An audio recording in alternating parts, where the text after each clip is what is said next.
Olá, mais uma vez, você que está aí firme, forte, insistindo nos estudos, é você que vai passar. É assim que se faz.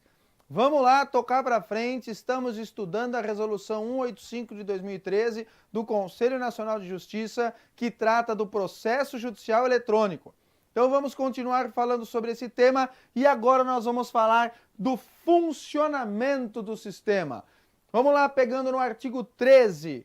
O artigo 13 nos diz assim, ó: o sistema receberá arquivos com tamanho máximo definido por ato do tribunal ou conselho e apenas nos formatos definidos pela presidência do Conselho Nacional de Justiça, ouvido o Comitê Gestor Nacional do PJE. De novo, o sistema receberá arquivos de que tamanho? Tamanho máximo definido por ato do tribunal. Quem define? É o tribunal.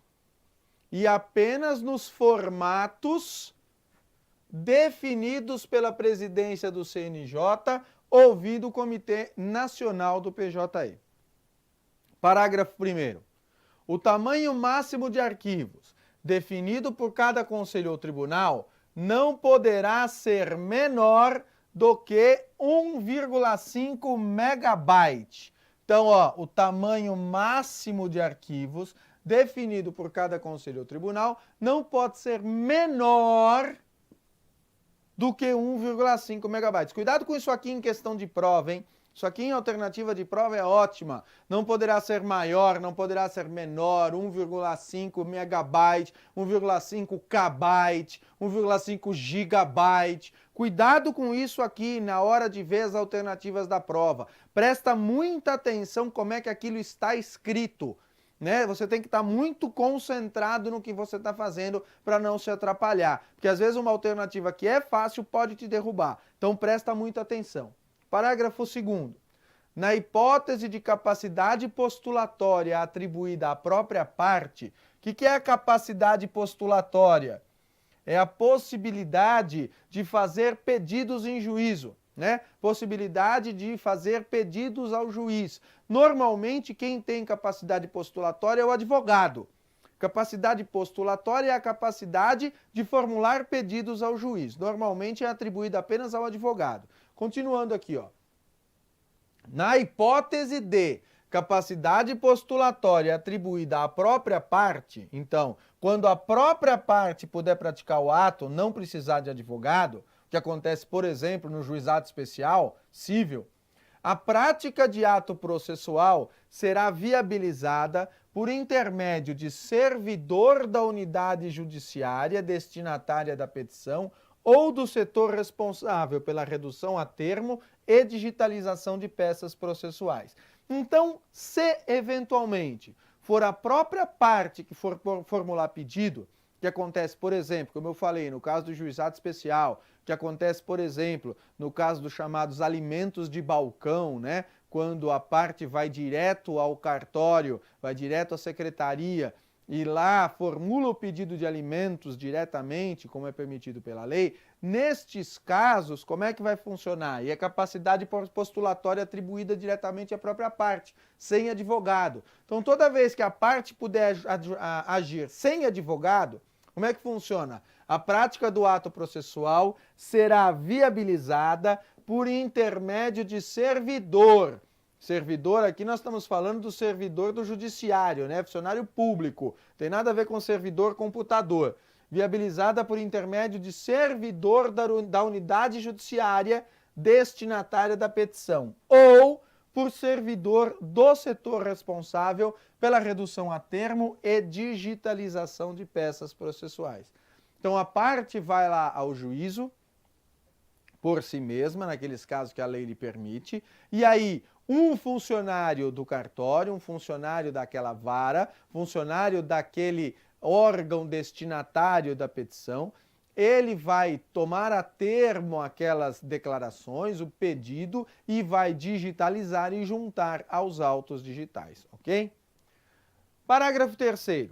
Será admitido peticionamento fora do processo judicial eletrônico pelas vias ordinárias. Então, ó, será admitido peticionamento fora do processo eletrônico pelas vias ordinárias nas seguintes hipóteses. Primeiro, se o processo judicial eletrônico estiver indisponível e o prazo para a prática do ato não for prorrogável na forma do artigo 11, ou essa prorrogação puder causar perecimento do direito. Então, primeira hipótese, aquelas hipóteses de indisponibilidade, o processo está indisponível, o sistema está indisponível. Normalmente a gente iria prorrogar para o dia seguinte, mas por alguma razão não dá para prorrogar. Por quê? Porque se eu não praticar o ato hoje, por exemplo, não adianta mais praticar o ato. Imagine que é uma autorização para uma cirurgia e essa cirurgia tem que ser feita hoje, senão a pessoa vai morrer, por exemplo, ok? Imagine que é um pedido de busca e apreensão de menor e o menor está sendo levado à força por alguém para um outro estado da federação e vai viajar hoje à noite, hoje às 19 horas. E agora são 13 horas e eu preciso de uma liminar urgente, desesperadamente. Se ficar para amanhã não me adianta mais nada. Então, neste caso, não dá para prorrogar. Então, aí nós vamos entrar na hipótese aqui do inciso 1 do parágrafo 3º. Então, será admitido o peticionamento fora do PJE pelas vias ordinárias. O que quer dizer isso aqui? Papel, né? Papel, pelo meio físico. Nas seguintes hipóteses, primeiro essa que a gente acabou de ver. Segunda, prática de ato urgente ou destinado a impedir perecimento de direito, quando o usuário externo não possua, em razão de caso fortuito ou força maior, assinatura digital. A mesma ideia, né? Eu tenho que fazer hoje de qualquer jeito, senão eu vou perder aquela situação, vou perder o direito. Na primeira hipótese, sistema indisponível. Na segunda hipótese, falta de assinatura digital, porque foi furtado, por exemplo. Caso fortuito, força maior. Então, nestas duas hipóteses aqui, se admite o peticionamento por papel, pelas vias ordinárias. Parágrafo 4º. A parte ou advogado poderá juntar quantos arquivos se fizerem necessários à ampla e integral defesa de seus interesses, desde que cada um desses arquivos observe... Cada um destes arquivos observe o limite de tamanho máximo e formatos previstos. Então, quantos arquivos eu posso juntar com a minha petição, eu advogado? Quantos eu quiser, tá? Se você é advogado, vai peticionar, junta quantos arquivos quiser. Mas, cada um desses arquivos tem que respeitar os limites de tamanho e de formato estabelecidos pela resolução, ok? O que mais agora? Vamos lá no artigo 14. Os documentos produzidos eletronicamente, os extratos digitais e os documentos digitalizados e juntados aos autos pelo Poder Judiciário e seus auxiliares, pelos membros do Ministério Público, pelas procuradorias e por advogados públicos e privados, têm a mesma força probante dos originais, ressalvada a alegação motivada e fundamentada de adulteração. Então, olha lá, todos os documentos que fazem parte do processo judicial eletrônico têm a mesma força probante dos originais. Volta de novo para você ler, olha lá. Os documentos produzidos eletronicamente, os extratos digitais e os documentos digitalizados e juntados aos autos pelos órgãos do Poder Judiciário e seus auxiliares, pelos membros do Ministério Público, pelas procuradorias e por advogados públicos e privados, ou seja, tudo o que constar do processo eletrônico, todos os documentos que estiverem no processo eletrônico, tem a mesma força probante dos originais, salvo ressalvada a alegação motivada e fundamentada de adulteração, tá? A regra é, documento que está no processo eletrônico vale tanto quanto original, a não ser que tenha uma alegação provada de adulteração desse documento. Parágrafo 1º. incumbirá àquele que produzir o documento digital ou digitalizado e realizar a sua juntada aos autos, zelar pela qualidade deste, especialmente quanto à sua legibilidade. Se eu vou juntar um documento no processo eletrônico, esse documento tem que estar legível. Não adianta eu juntar um documento no processo eletrônico e não ser possível ler no processo eletrônico. Aí não serve para nada. Parágrafo 2º. Os originais dos documentos digitalizados mencionados no caput deste artigo deverão ser preservados pelo seu detentor até o trânsito em julgado da sentença ou, quando admitida, até o final do prazo para a propositura de ação rescisória.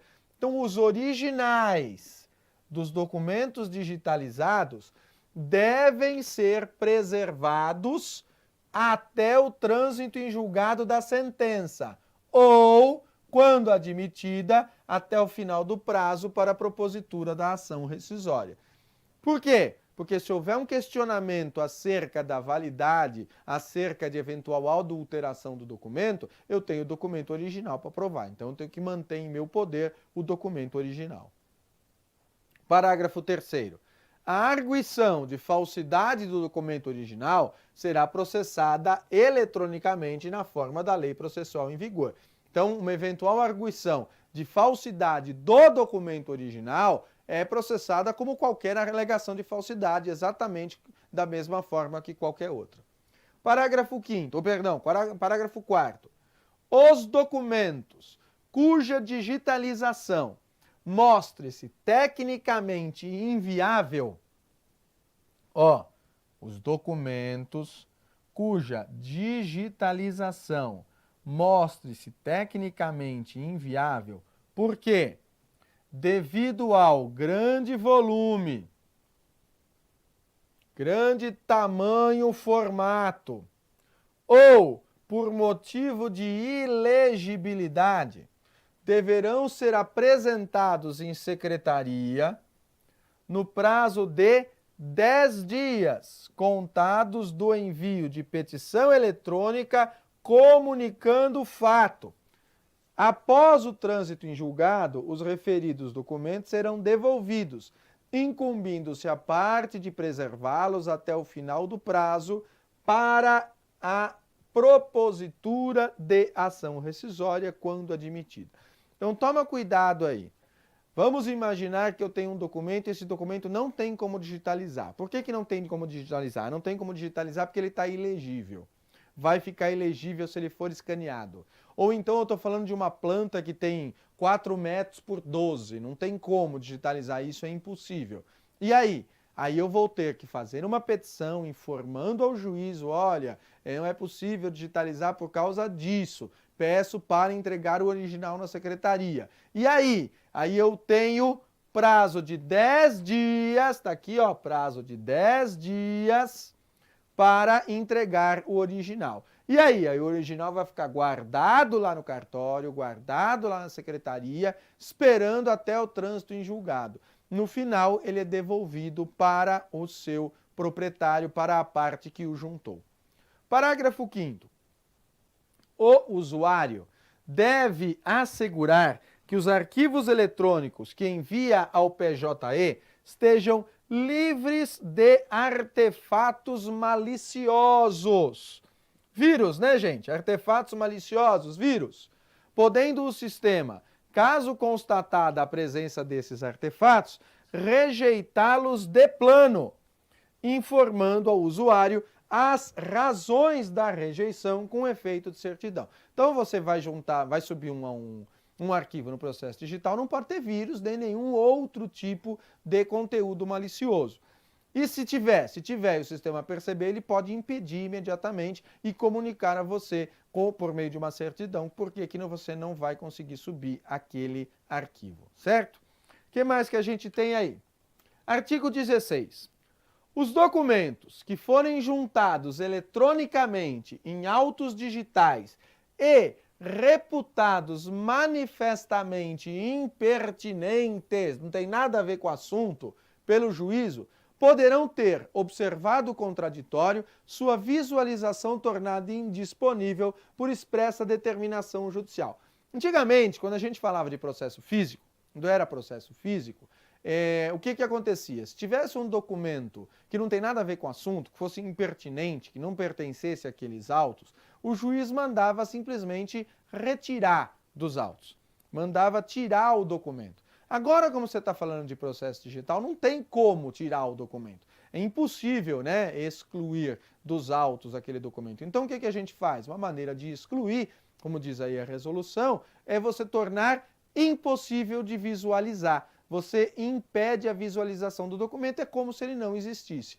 Então, volta lá no 16. Os documentos que forem juntados eletronicamente em autos digitais e reputados manifestamente impertinentes pelo juízo, poderão ter a visualização tornada indisponível. Claro, sempre observado o contraditório, né? A parte poderá justificar por que apresentou aquilo. Tornado indisponível por expressa determinação judicial. Artigo 17. Os documentos digitalizados e anexados às petições eletrônicas serão classificados e organizados de forma a facilitar o exame dos autos eletrônicos. Os documentos digitalizados e anexados às petições eletrônicas serão classificados e organizados de forma a facilitar o exame dos autos eletrônicos. Então, conforme for sendo juntado, no próprio sistema é facultado a parte informar de que documento ela está falando. O que é que você está juntando? Para poder facilitar a leitura dos autos. Senão fica só um documento gigante e fica muito difícil de ler, né? Então, facilitar a leitura é um dos objetivos aqui desta resolução. Parágrafo único.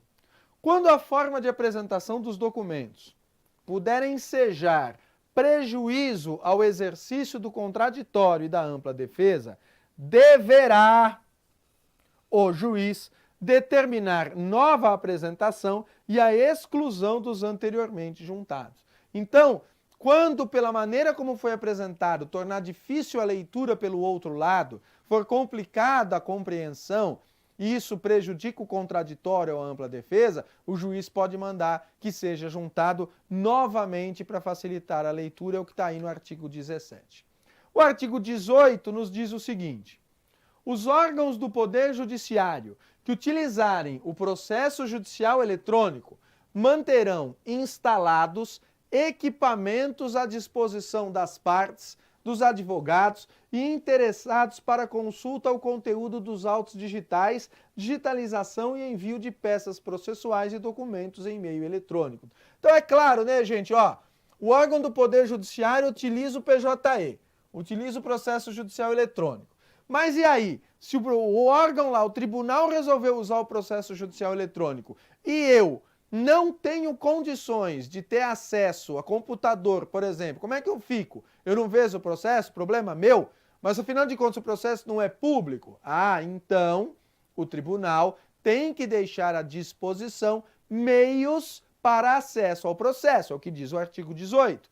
Então os órgãos do Poder Judiciário que utilizarem o processo judicial eletrônico manterão instalados equipamentos à disposição das partes, dos advogados e dos interessados para consulta ao conteúdo dos autos. Então, para quê? Para consulta, para digitalização e envio de peças processuais e documentos em meio eletrônico. Senão, você está prejudicando o acesso à justiça, senão está impedindo que a parte possa ter acesso à justiça.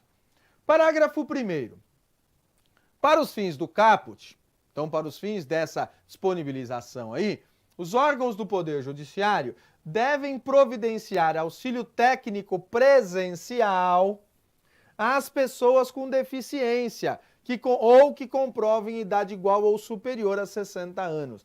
Esse parágrafo está com a redação de acordo com a Resolução 245 de 2016. Olha aqui, ó. Resolução 245 de 12/9/2016.